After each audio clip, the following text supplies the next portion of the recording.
Welcome in, everybody, to another episode of 410 Sports Talk. I'm James Haskell, along with my co-host Glenn Martin and DK in the background. We are here to talk about your Baltimore Ravens. Had a great day at camp, and we're looking forward to talking about it these past 2 days, really, in camp. But before we do, we got to get into our sponsor of this episode, let you know who's supporting the show.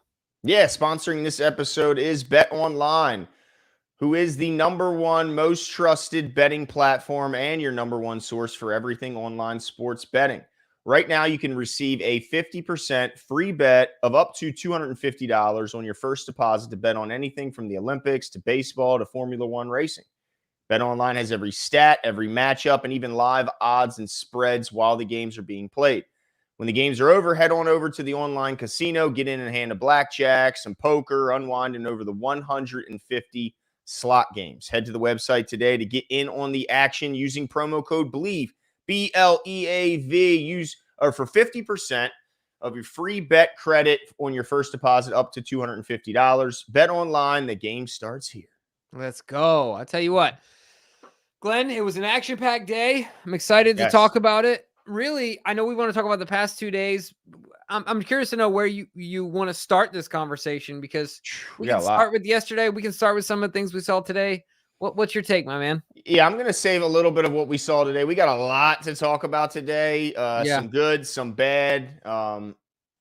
Also, just some kind of cool notes and from our experience over at camp today, which was awesome as always. The Ravens do a great job over there. Got to bring the little ones out there, which was really cool. I knew Jimmy was hoping to bring another little one. Not feeling up for it this year. Feeling a little under the weather.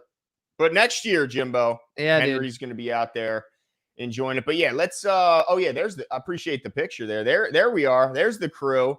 So we got my son in Lamar jersey, in the shades. We got his buddy Sergio, his buddy Dalton over there, and then me, Jimbo, and the wifey Katie also making the photo. Don't worry, folks. It was packed. We had just gotten there. Yeah. Don't let the empty bleachers fool you. If we would have taken that picture when I normally show up, if we're not sharing transportation, it would have been absolutely jammed. It would have been impossible to take the picture. Right. Yeah. Well, first of all, they don't play when it comes to that. What's going on, Tanja? What's going on, Fat Nick? The Martins are a punctual bunch. Yeah. You damn right we are. Punctual bunch. And I am not. It is something, it's a lifelong struggle for me, Glenn. Yeah, I like to be on time. You know what I mean? I like it. I don't always, but I certainly strive for it. I like the idea of it. Yeah, it feels good to be on time, but not early. That feels weird. But you know what the best is?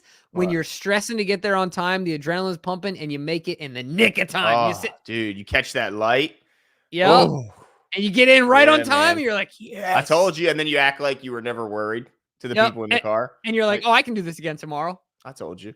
Tariq Kakik staying up till 2:38 in the morning where he is right now just to watch us. That's pretty darn cool. Let's see. Yeah, where are you, Tariq? On the other side of the pond somewhere. It's got to be. Sean Pisker's in the chat. Appreciate it. Hey, Shay said, everyone like the video. Yes, please. If you're enjoying it, like the video. We appreciate it. Push us out to more Ravens fans across the country or the world, actually, as Tariq is attesting to, I think. All right, so let's get into it, Jimbo. First and foremost, we got to talk about. All right, let me knock out yesterday's stuff, because the Ravens have a new player on their team, a player that we did not realize the Ravens had signed before we got to camp, and we were like, "Who the hell is number 6 who just doo-dooed on somebody in the left corner of the end zone?" We couldn't find the program was not updated. It was only Bo Braid. The program was not updated. All I saw was safety Bo Braid is number 6. There's 2 number 6s. We'll get into the new number 6 wide receiver in just a second, but I do want to talk a little bit about what we saw yesterday. And shout out to all these people. Luke Jones, who I saw out there today, Cordell Woodland, Jeff Zrebeck. I'll be using a lot of their notes. Jonas Schaefer, Kyle Barber, we're using his as well. Shout out to all those guys for helping us out. But defensive player of the day yesterday, Jimbo, safety Ardarius Washington jumps Josh Johnson's pass to Malik Cunningham, and on a full sprint, picking the ball off and taking it 80 yards to the opposite side. We saw him active again today, getting his hands on balls. Jimbo, I will also say that some people in the media think that it's a foregone conclusion that Ardarius Washington is on this football team, even after the signing of Eddie Jackson. Do you agree? Yeah, I agree with that. I agree. We kind of touched on this a little bit, but I think one of the cool things about Ardarius is, one, his ball skills might be second to none. I don't think that's fair. A stretch. I mean, maybe him and Marcus Williams. Yeah, 2 arms. Yeah. But you're right, with 2 arms. But the other thing is that Ardarius is incredibly versatile. He's just a versatile football player. And say what you want. Of course, he's got knocked and went undrafted because of the size, but it hasn't been an issue for him for the most part. Right. And injuries, but is that because injuries? Of size, right. That's what I'm saying. You know what I mean? Luck? Because Marcus Williams had plenty of injuries too. No one's not. No one questions his size. Right. Yeah. Ben Cleveland's injured every other week. He's a woolly mammoth, right? So no, but so I'm excited about Ardarius Washington, and I would agree without getting too long-winded. Yeah, I'm excited about Ardarius and looking forward to seeing. There's so many guys there in the defensive back room. It'll be fun to see the creation. Right, like the creativity that they can layer on top of all the talent that they have there. Yeah, that guy, it's crazy. He just has a nose for the football. Like, he has the ability also to bait quarterbacks into doing what he wants, but getting there on time. Because some guys will bait and then give up the play because they give up too much ground. But not this guy. Ardarius is man. He's going to be. I think he's going to push Eddie Jackson for some snaps. Like, I really think he's going to make his way onto the field, not just in a special teams role. I think on defense, no doubt. Travis Jones also, making his presence felt yesterday, dominating in pass rush drills 1v1 as well as 2v2, also eating up blocks in 11-on-11. We saw him out there again today, Jimbo. He's just freakishly huge and athletic, is he not? Yeah, no, I don't think. I mean, I saw a couple people. I don't know if you would use the word successfully anchor. I saw a lot of offensive linemen sliding today with their foot set. You know, they looked like, remember in old video games where the characters wouldn't walk, they would slide? Yes. And like, that's what it made me think of, because they're just standing there stationary like this, and they're just moving backwards. And that was Travis Jones for the most part. I get it's a tall task. I'm not knocking the offensive lineman for it. I'm just saying that there was certainly a lot of that today. And I mean, he's fitting the bill. We talked about this as well. Man, it's exciting to the prospect of him along with oh my gosh, Pierce and Broderick Washington, who I know we'll talk about as well. But yes, we will. That's a 3-headed monster on the interior of that defensive line. And I'm not even talking about Matabike, but as far as like true, you know what I mean, your noses or your defensive tackles, whatever you want to call them, like, it's a good group we got there. No doubt. And you throw kind of Brent Urban into the mix, who certainly has his skill set that he brings to the party. Now, also yesterday, and it kind of stretches into some news today, Rashad Bateman, after catching a red zone touchdown, got up slowly and ultimately finished practice on the sideline. We did not see Rashad today. And by the way, Rashad also yesterday beaten a one-on-one win versus Marlon Humphrey, gaining separation on that 7-yard touchdown. Didn't see him out there today after being shaken up on that play. They thought maybe initially his wind was knocked out. Him not playing today is, and look, we saw him get banged up earlier in camp, come back after a day or so missed. And I'll just go right to it now. The Ravens did sign wide receiver Russell Gage today in I wouldn't say surprising, but let me ask you, does Russell Gage signing have anything to do with Rashad Bateman being in and out of practice already? You know, I don't know. I was thinking about that as well when we were talking about the signing before, and I don't directly know if that's the case. Only because I think the Ravens could potentially view Gage differently. But yeah. My answer right now is no. But we'll see how far this goes, you know, as far as Rashad Bateman's injury, because the one thing I'll tell you this, Glenn, I'm tired. I can't believe I'm saying this, because I mean, you know me, I'm pretty petty. I'm kind of tired of people ragging on Rashad and saying that he doesn't have, like, because I feel like people are conflating the issue, saying he doesn't have the talent. I think Well, right Rashad, now it's just availability. yeah, you know what I mean? But like, I feel Yeah. like sometimes people pile on. And Mm-hmm. I'm a culprit of that as well, but I just feel bad for the kid and want him to be healthy at this point.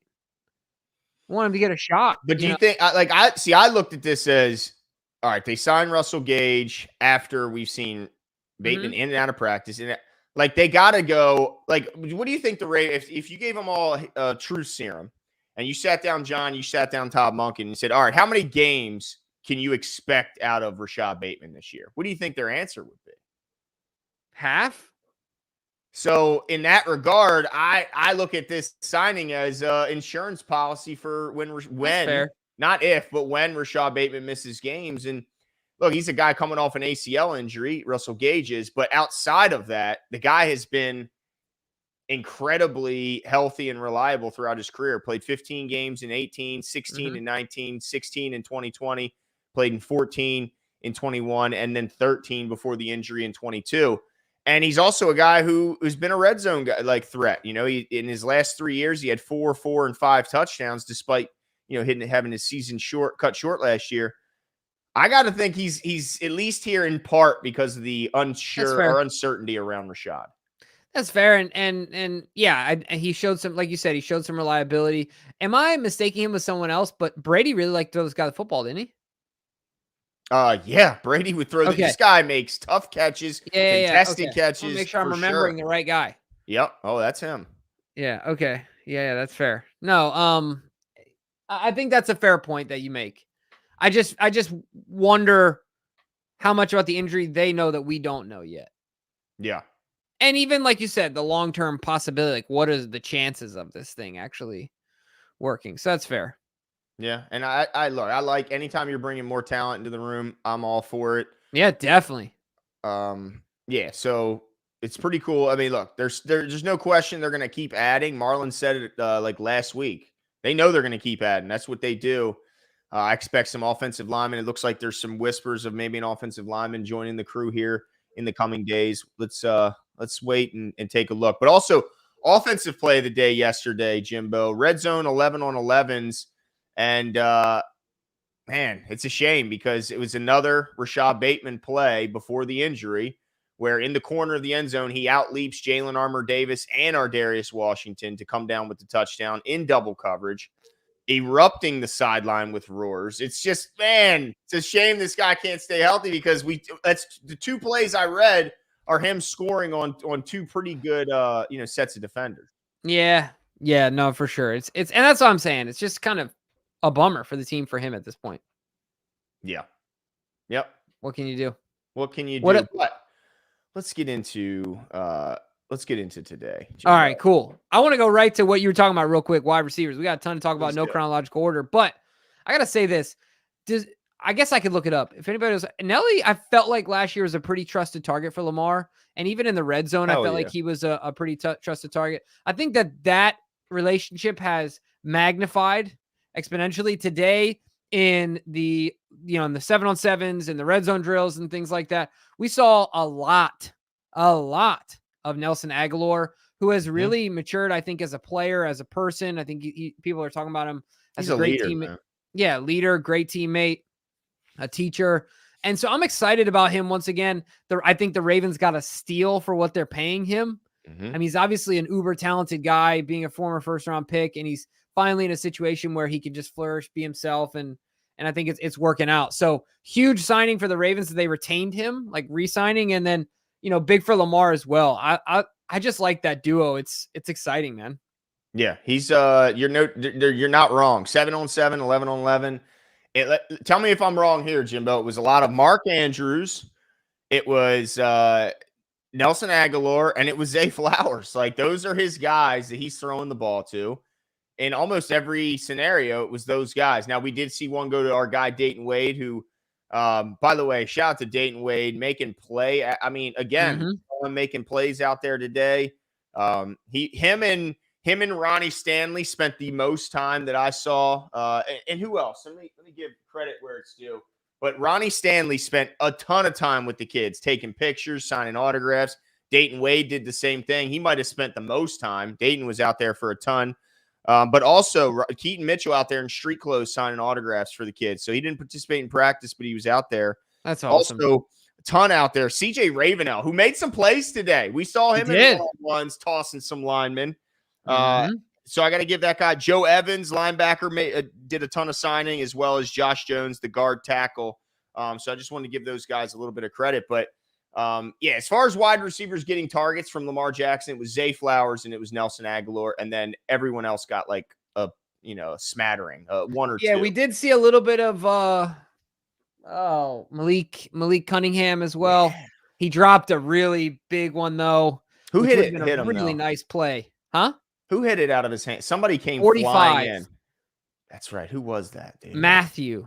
Yeah, Christian Matthew. That's massive right. Defensive back. Yeah, just massive. And if that would have been a game, he would have knocked him out of that game. Because he would have probably hit him. Just wrecked him. But no, another guy that we've seen make some plays. Kadir Ismail also made some plays. Yeah. I thought he looked good. I saw his dad out there watching as well when I was on my way out the door. I said, "What's up to Kadri?" But yeah, man, no, it's the wide receivers. It's exciting. I will say we talked about this. It was a great play by Brandon Stevens down the left sideline. Mm-hmm. Lamar had Zay dropped in the bucket, and Brandon got his hands on it at the last minute. But man, I felt like it still went through the breadbasket, man. I think he got his hand because he got up the timing. Yeah, he just got just enough of it because he got up so celebratory, like he did something. He didn't just get lucky. No, I do think he got his hand on it as well. But my point was that, like, it just sucks when you watch on TV or in live, like, timing is everything. People don't realize that timing is just as important, if not more important, than the trajectory of the football. Yeah. But even if the trajectory of the football is the same, but the timing is off, it can mess up your reaction. You know what I mean? That's what I felt like. That's why it looked like it just went like it was such a catchable ball. Because I feel like he didn't get enough to mess with the trajectory, but certainly the timing of it. Yeah, everyone was like, ah! Yeah. He still looks good. He still looks fast out there. Oh, yeah. The secondary looks, Marlon looks good. Like Nate, we were talking about Nate. Nate at one play got called for a defensive holding on a fade route to a monster tight end, number 85, Washington. 6'5", 240. He was holding him a little bit, but I don't even blame him. He's got 60 pounds what else are you on gonna the guy, do? 80 or probably more than that, probably 80 pounds on him. Yeah. But yeah, the secondary looks like it's going to be insane. Like absolutely incredible. Kyle secondary. Hamilton was running wind sprints for reading a screen pass, being there for an interception and dropping it, but he was right there. Mm-hmm. He was right there. Yeah. That's and then Trenton Simpson. Dude, that guy, I want him first off the bus, bro. Like, that dude is well put together. First of all, he looks bigger than Roquan Smith. And more cut up than Roquan. Like, he looks like a damn action figure. Now, I understand what Roe, so this is no slight, but that's the comparison because we know what Roe can do. Right. This guy looks bigger and far more cut up. Got a big old ass on him. And that'll tell you something about the explosiveness of an athlete. Yeah. And he's got that. And this dude, man, if he's just please have the instincts, because that's what it really comes down to at linebacker. If you have the ability to read and react quickly, then you're probably going to be pretty good if you have all the physical tools that he has. But man, he's an impressive athlete to watch on the field. He is. And he just doesn't look overwhelmed by playing in space or coverage. Yeah.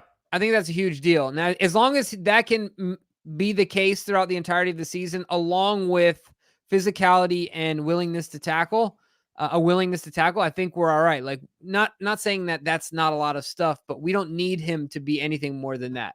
A guy that's competent and feels confident in space and coverage, and a guy that has a willingness to play physical and tackle. Yeah. That's the encouraging thing about it, because we think a lot of people think he can be way more than that, but that's all we really need. At that spot. So it's exciting to think of all the value add that he can bring to this team, because we think he can be that and more. But you're right. Yeah. Looks the part. Really exciting to see him out there. He's moving fast, quick. Not hesitant. None of that. He absolutely looks the part. I'll tell you another guy. I know we were kind of talking about the secondary a second ago, and I forgot to mention him, but Pepe Williams had a couple plays as well. Yeah. Pepe looks confident, looks physical. Yeah, man, just from top to bottom. I will say, I did see Armour Davis a couple times, and we saw him get cooked in the end zone pretty bad. That was pretty rough. It was so open. It was like, it was a weird thing, right? Like, why is he so open on one-on-ones? Yeah, and it wasn't even like it was an incredible route. No. You know what I mean? It's like Sean Ryan, too. It wasn't even like Zay or something. Right. So that was kind of a weird thing, but John said great things about him. I mean, John's not going to sit up there and say bad things about him. Not on in front of the microphone, but we'll see what happens there. But a lot of depth in the defensive back position room or position group, excuse me. And then the linebackers look exciting as well. Man, our defense just as a whole, dude. Davis Robinson making some noise. Yeah, I was hoping, albeit against backups in a lot of ways. He had a couple reps against McCary. That's true. Where he looked like, he certainly. There was one where we were pretty close to. I can think of where I felt like in a lot of situations that would have been. I mean, he caused the pressure. He caused Lamar to roll out to his left, things like that. So, like if it's not Lamar, who knows what happens there, right? Yeah. No, definitely. I'll tell you what, offensively, I'm just kind of rapid firing here, Glenn. You feel free to wrangle me in if you want, but we talked about the wide receivers, and I also forgot to mention, Tylan Wallace. The only thing that's a bummer for me about Tylan is he just can't crack the first team. Like even in practice. Yeah. You know what I mean? He just can't. He does look a step above better than all the guys in his group. Spot. Yeah, right. Like it's like in baseball, there's single A, triple A, double A and then triple A. Well, there's some 4A guys who are just too good for triple A, but aren't good enough for the big leagues. Yeah, like because when we saw that drill, it was a red zone drill, and they had it was 2 wide receivers and a tight end, and then 3 DBs, and he made Nate look like a rookie. He did. He just and it's not a knock on Nate, just did his job. He's a 4-time. So easy looking. Yeah, you know what I mean. But then they don't give him the reps, and with the number 1 guys. And I get it, reps are valuable. You only get so many in the offseason, things like that. But I would, it's a bummer for him. Yeah, it's a bummer for him. We'd like to see where he's at, and obviously, I'm sure John has his reasons. But it's just a log jam. I mean, look who's above him. It's like you gonna take out Nelly? You gonna take out Zay? No, we'll have to see what Russell Gage has. Yeah, but, that could be another block that he has to kind of get over. It's going to be a tough one for Tylan, but I think, man, it's going to be even tougher for some of those guys behind Tylan on the wide receiver. I mean, we love our guy Dayton Wade. I mean, that's our guy, but when you add a Russell Gage who's made big time catches in big time playoff games and big time situations, it's going to make it challenging. Yeah, no, I agree, man. Preseason is going to be it is every year, but so crucial for some of these guys, man. Yeah. So crucial because look, even if they're not on the team, they got to put good tape out there if they want their career to continue. Yeah. Yeah, no doubt. Now, let me touch on a little bit on the offensive line. Talk about it. We got to get back to it. Man, there's a lot to talk about on the offensive line. So first and foremost, we did see at left guard Andrew Voorhees as expected, penciled in at the left guard position with the ones. We saw quite a bit of them today, and I would say for the most part, good. But man, on 1-1-on-1 against Broderick Washington, Brody took this young fella to school. I mean, he got this guy to throw all his. It's amazing what he kind of got Andrew to put all his weight on one side. I believe it was on his left side. On his left, yeah. And Broderick used that against him to absolutely throw him out the club. We saw the bottom. Shucked him like an ear of feet. Yes. We saw the bottom of this man's feet as he was literally thrown out the club. And this is coming on the heels of me literally telling Jimbo how he was just named the second strongest player in the upcoming Madden video game. And it's hilarious because we know he's a strong guy. We could see that after the torn ACL and 38 reps. But Broderick Washington said, yeah, this is a grown man's game, and threw his ass out the club. Yeah, that'll show you. Look, ladies and gentlemen, if any of you are feeling you got a little bit of liquid courage with you and you're in the club or somewhere else, and you look at some guy that you're maybe squaring up and he's got some of that cauliflower ear, Don't do it. It doesn't matter if he's smaller than you. Don't do it. Because it's all about leverage and technique. It just doesn't matter. Like, just leave him alone. Because we saw that today. I mean, just like you said, Glenn, second strongest guy in the league, relative, obviously inexperienced. He's coming off his basically redshirt year. And he gets tossed like a rag doll. And it has nothing to do with his lack of strength or even Broderick Washington's excessive strength. It's all technique, right? Like, I mean, he could have just 2 fingers, pushed him over, you know what I mean? Because he set him up perfectly, right? So yeah, and that's exciting. I mean, we talked about before, but yeah, Broderick Washington brings another dimension to that team. Yeah, that was a struggle for Andrew Voorhees. I felt like we had heard reports that he was inconsistent, and I think that's what we saw today. Like, it was good and bad, and you would get that out of a young guy. You know what I mean? He's not like knocking it out of the park. Still yet to play in a game, right? You know, he needs the reps, and John, we saw that today between Cleveland playing backup center and then Voorhees and Faalele playing the right guard, even with the 1s and the 2s. Yep. Because they need those reps. And I just want to talk about something real quick. Speaking of offensive line as well, because I think that I might be wrong, Glenn, but I feel like we have a different take right now. And I know I certainly do. I'm still really bullish on Faalele. Obviously he's been right now, and for all intents and purposes, he's our starting right guard. Yeah. And I didn't see anything today that made me concerned about that. Right. But I know some people, I don't want to quote them, they asked not to be quoted, but some people aren't excited about that prospect. Yeah. And so I know that a lot of it is. I'm perplexed as well, Jimbo. You're perplexed? I'm a bit perplexed. Okay. Why are you perplexed? Well, because it makes me wonder, like, are they just going, like, because when I some of the things I heard from some people today that there were the concerns is they said they don't know if he can even get through a practice because of his conditioning. But to me, I saw him out there a ton, and every time I saw him a ton of reps.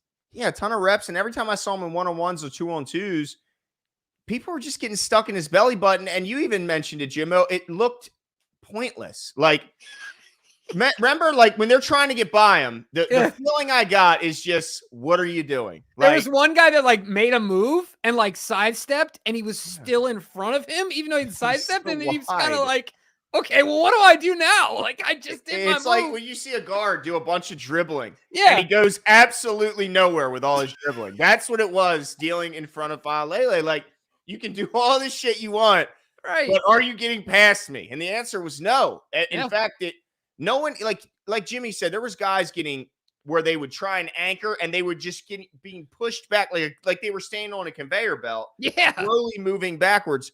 But not Faalele. Like, so I get that he's not going to be as athletic as like a Tyler Linderbaum or an athletic, you know, some of these uber athletic guards, but he's certainly not unathletic for his size, and so he can move a little. Who else are they going to put there? Because Ben Cleveland is not the damn answer, and he's not the answer at backup center. I don't, and I tell you who's definitely not the answer, Jimbo, who looked horrible today, was Salah. Oh, how bad did Salah look today, Jimbo? Oh, just bad. I mean, he looked sloppy. He looked weak. He looked like he did nothing all summer but eat potato chips and sit on the beach. It was bad. It was bad. He couldn't keep his pad level low. Like, he was very vertical. He just looked like he was fresh out of college. Yep. You know, just didn't see any improvement. And the same people that have said some negative things about Faalele, the first thing they'll also say is he's also improved a lot. That's right. So, like, I believe, Glenn, that the lack of athleticism thing is a narrative that is stuck to him because of his size. I think it is hard for people to fathom a guy that big moving well. And I get it. He lumbers like in between drills and stuff like that. I think some of that is self-preservation, to be honest. Yeah. But I have very little concern about his ability. If you're talking about his ability to pull or like be athletic or anything like that, I have very little concern about that. I just think once the game goes, he's going to be at the speed of the game. I believe that wholeheartedly about Faalele. It's funny because the few negative comments that we heard, not saying that people were overly like bashing him, but it has now made me double down on my thoughts. Between what I saw and what other people said, I'm going to trust. Didn't match up. You know? Yeah, it didn't match up. I don't know why. I don't know, dude. I don't see it. We've only been to one, and there's other people that have been to a lot. It's but today true. we got in practice. It was pretty intense. Hot. Yeah, it was hot. And he was out there that whole stinking time. Don't tell me a freaking Polynesian can't handle the heat. Like, stop it. He's from the south, like south of the equator. Yeah. Yeah. I didn't see what everyone was saying.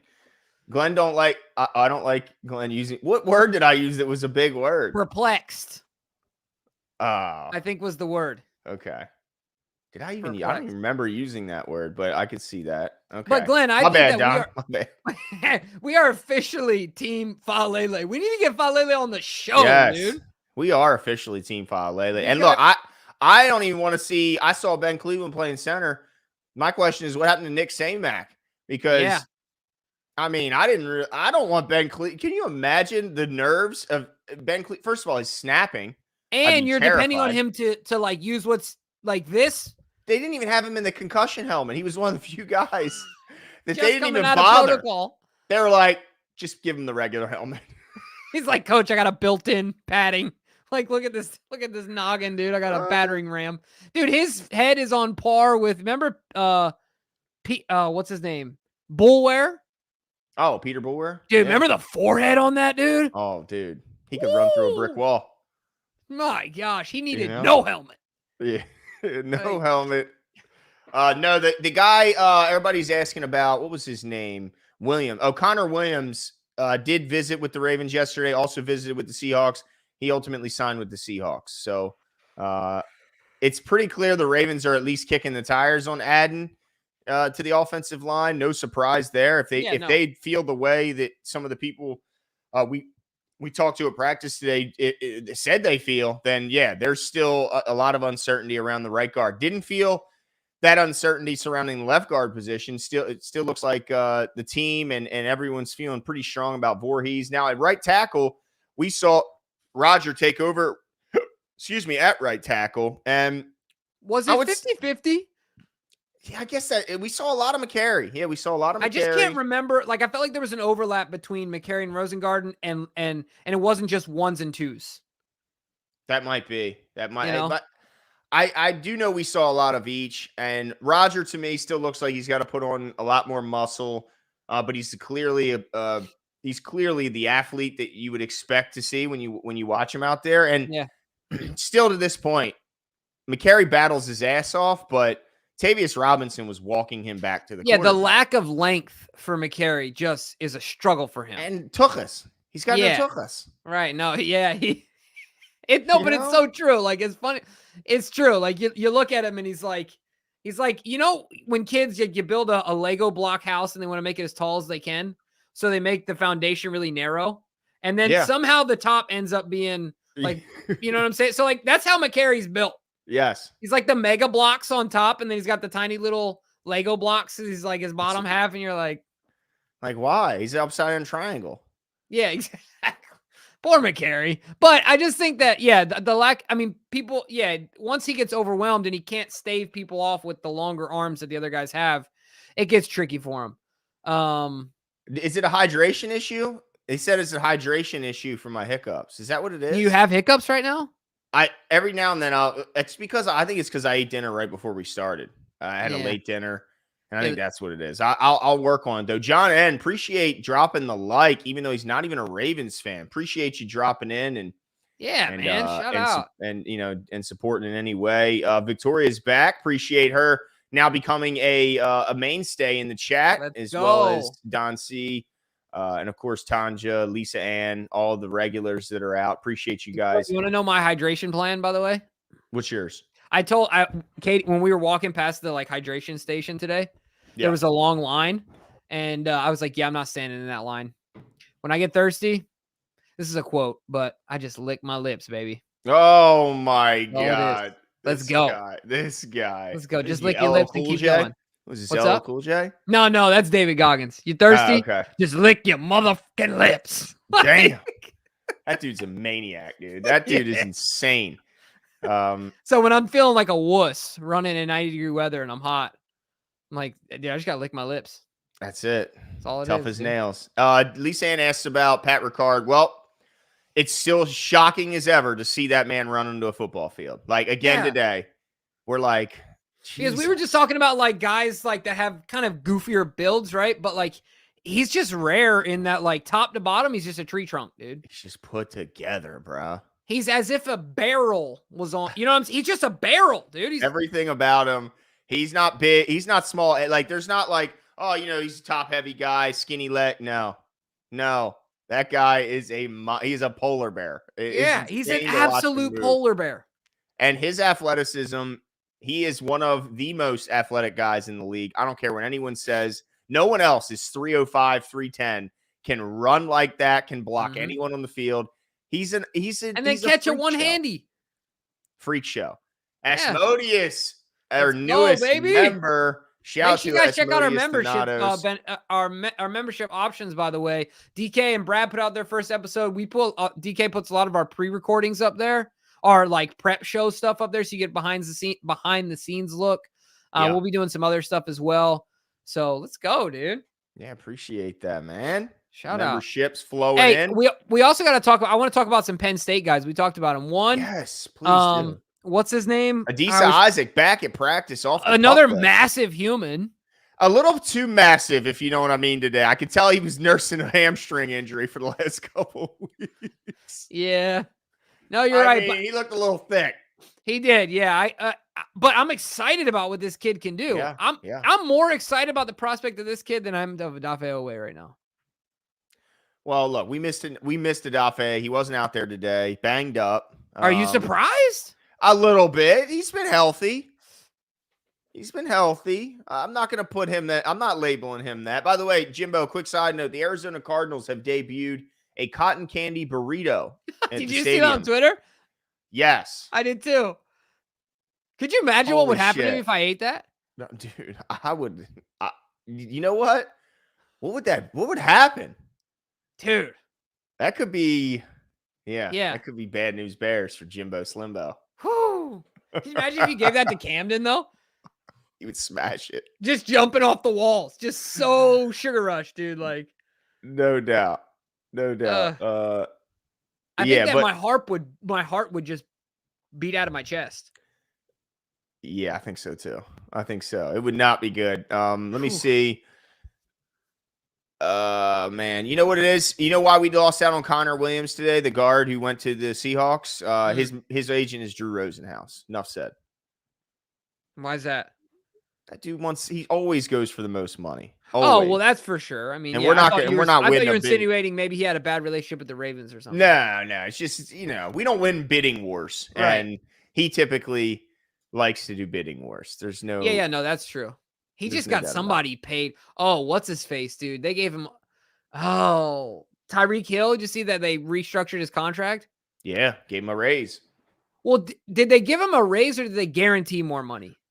In effect, that's all you really count. So, yeah, I mean, I guess they converted it more so, but it's still a raise in my That's book. crazy to me because he had so many years left on his. I would have been like, why am I doing this? They want this guy happy. That dude is freak on the he is one of one on the field, in my opinion. There's just no one like him. But also back at practice, not just Adisa Isaac, who needs to get things ramped up, but also Deontay Hardy we saw out there for the first time today. And I got to imagine the competition for his return job has only heated since his time away. And I know a lot of his time away was spent, dealing with some personal issues that, nobody should have to deal with. So it's not like it's a fault of his own, but nonetheless, someone had to be back there catching punts and kickoffs. And so let's hope he can get up to speed quickly, because when he did come back initially from the personal issue he was dealing with, he did have an injury, but he's back from both.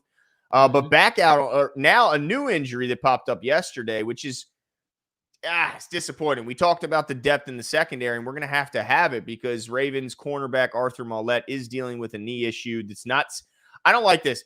It's not season-ending is what John said. That's not good, right? Like that I mean, it's good that it's not season-ending, but the fact that that's the good thing, right? That's not good. means he's gonna miss time, significant time. More Marlon in the slot, I'm assuming. Yeah, and he, I mean, and Ardarius as well, right? Like, it'll be interesting to see how, because Nate's progression will depend on that move. Yeah, because if I'm not, I mean, today we didn't. I mean, we saw a lot of Nate. I didn't see him a ton with the ones, and that's also to be expected because of Brandon and because of Marlon. But anybody that I think that was over their skis a little bit, expecting him to just step in and, I don't know, take somebody's job or just be a full-time starter or whatever. I think he's going to get a ton of snaps based on the rotation, but it's going to be interesting to see as injuries happen, inevitably. Obviously, we'll hope that they don't. But just like you said, Glenn, Mollett goes down. At what point, if we have to put Marlon on the inside, are we more comfortable with Nate being on the outside, or are we more comfortable with leaving Marlon on the outside and putting Ardarius on the inside? That'll be interesting. Something to keep an eye on. Yeah, and also, there was some stats today that came out that I'm gonna try and pull up. But while I look at that, I also want to bring this up. They had the NFL refs out at camp today, and I think it's one of the first times, or at least the first time this crew, Clete Blakeman's crew, was out there today. And the emphasis today, as far as what they wanted to share with the team, was talking about the upcoming enforcement of the new hip drop tackle rule. And so I want to put this up because this is what the three things that constitute what it has to have. These three things for it to constitute a hip drop penalty. As you can see here, the defender has hold of the ball carrier around the torso. So it has to be a torso, around the torso, not anywhere else. Defender twists their body into a position behind the player. And then finally, the defender drops their weight onto the legs of the opposing player with force. Do you think this is going to get messy here, Jimbo? Is this your prediction, or do you think they'll have a easy way of enforcing this? I don't know if I have a solid answer. I think that this could, I think because of lack of experience in enforcing it, it could get messy. Are they allowed to use replay, or is this like a pass interference type thing? I don't think they can. Yeah, I don't think they can because it's a penalty. They can't challenge. Yeah, because that right. So that's a struggle for me. I still don't understand. I mean, I guess I do, because then the game would take forever. But yeah. So I can see this getting messy because of the speed at which the game is played. Yeah, that's got me a little worried. Not that our guys do it. Like, I don't remember that we have a big, it's a habitual thing for any of our linebackers. But yeah, I thought that was kind of interesting. But here's what I really wanted to throw up here. I talked about some of our guys from last season and just their ability to eliminate separation on the defensive side of the ball. Like, we got some guys on this team here, Jimbo, and this will really give you a good representation of how well we do it. So first and foremost, this is the linebackers and how this shows their ability to contest at the catch point and also their ability to eliminate separation from just the linebackers. I just want to ask you, Jimbo, because look, it's pretty clear Pat Queen's pretty high on this. So I got to give that guy credit, even though we bash him. But I thought Fred Warner was the best linebacker. What is this guy doing all the way up here, dude? Wait, I can't see. You got to put it on the stage. Oh, did I not? My bad. I thought you were like going to do the big reveal. Okay, here we go. So as you can see, Pat Queen's up there pretty good, right? Like, yep. He's up there as far as, so at the bottom, it's separation prevented, I'm sorry. And at the top, it's your catch point grade. So you want to be in the top right corner if you're one of the GOATs, right? Yep. I mean, it's pretty clear the Ravens were doing really good last year with their two, but I thought Fred was the best linebacker, Jimbo. Dude, I thought he was the best cover guy. Isn't that crazy how somehow in the NFL, you're right, you just get the title and then it's like a foregone conclusion because people are idiots and they don't want to like rethink things. So they just give it to somebody and like they have that title. That's interesting, right? Like, you know I mean, not that Fred's like here. He's not a slouch, but people are, bruh. Right. No. Oh, well, Fred's the best, and then we'll go from there. It's like, hold on a second.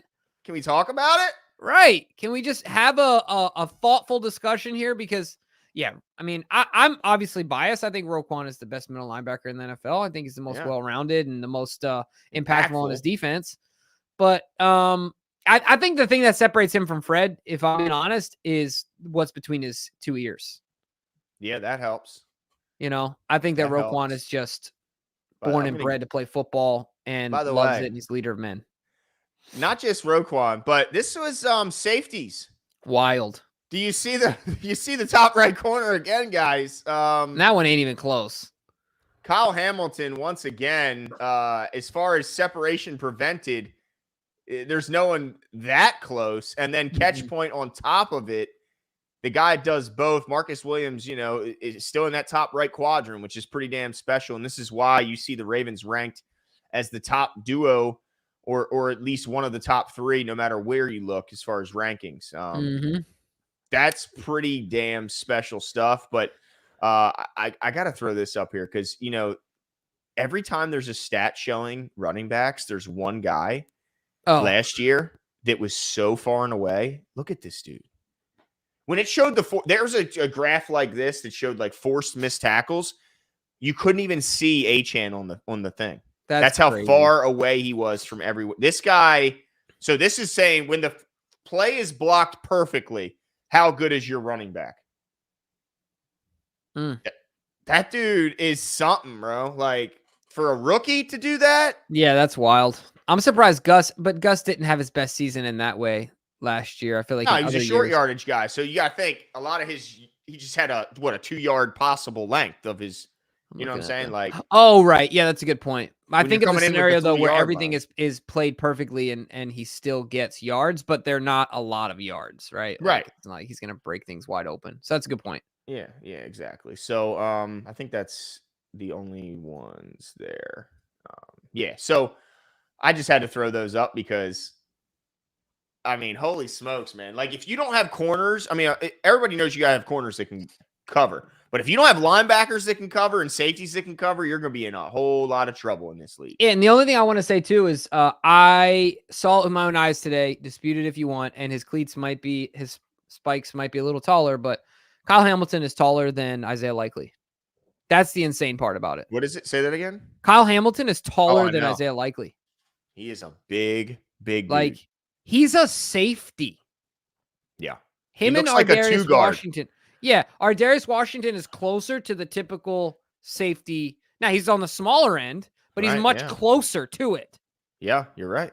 Right? Like like Eric Weddle and Ardarius Washington aren't that different in size. No. And Eric's a bit bigger. Earl Thomas or Bob Sanders. But Kyle is so unique. He's like the only one that's like close to him that I can remember. Like Cam Chancellor was a huge safety. Yeah. The thing about Kyle is he's so big and he's so athletic. Yeah, we've talked about this a million times before. Think about how much of an athletic freak he is, and then think about NBA players and how athletic it's like a whole different level, because they're all that body type and they all move in an incredible way. Anyway, I don't have a ton of other notes. You got more notes? Oh, I gotta give credit. I don't know if I can find it quickly. Let me try to. But if you guys have ever seen, I think it's once a year, every year, the Ravens, typically at some point during the training camp, will have almost like a makeshift slip and slide where they'll cone off an area of the team of the field, and they'll just start hosing it down for the last hour and a half of practice. And we saw it in the making today. We were fortunate enough to be there. And I will say that the view isn't great because it's mainly looks like it's an exercise for the players and the coaches to enjoy and not necessarily for the fans. So it's not the best vantage point for us fans. But, you got to give the GOAT. The GOAT, in my opinion, credit here. I'm going to throw this up here. Dude, almost concusses himself. He goes in so hard. Dude, not to be outdone by the young guys, the young players on the team, but coach said, you know what? I'm going to get out on this slip and slide. And I guarantee it's because it was so gosh darn hot out there because it was. It was insanely hot. But shout out to Coach Harbs. Just going to start over here so you guys can really soak this in. Coach Harbs was out there, boy, and he didn't just go, Oh, you make it big, Glenn, the screen. Don't ever tell me to make it big again. All right. Let's get back to the screen. Look, Glenn here. Let's get back to the screen. This is your how old is John? Did we ever find that out? 60 plus. This is your 60-plus-year-old head coach who's a a Hall of Famer in my. I mean, he's one of. Look at him. Look at him. Look at him. Bam! That bounces his head off the turf. Yep. Gotta love it, man. Gotta love it. 61, dude. Yeah, look at that, dude. Gotta love it. Shout out to Coach, man. Goals. You know, shout out to Coach for not sitting this one out, not being on the sidelines, getting in there and hanging out with the young guys. So pretty cool stuff. Yeah, what if Harbaugh would have fumbled? Never let him hear the end of it, dude. Right. Never. But yeah, he's a GOAT for that one. There's no doubt in my mind. Yeah. But yeah, I think that's it for us today. Again, thank you to the Ravens for putting on a great show. Thank you to the players who decided to spend some extra time. I was a little disappointed. None of the stars hung out today to sign. Yeah. This was a little disappointing. But Ronnie Stanley certainly did. Our guy Dayton Wade certainly did. Keaton Mitchell. I think I'm missing some guys, but thank you guys for all who did spend some time with the kids. I know it certainly means a lot. We will be back here in the very near future. Let's not forget, we got a Ravens game on Friday, Jimbo. Yep. We got some football to talk about. You know we'll always be here for the post game. But that's it for us tonight. You guys have a good one, and we'll talk soon. See you.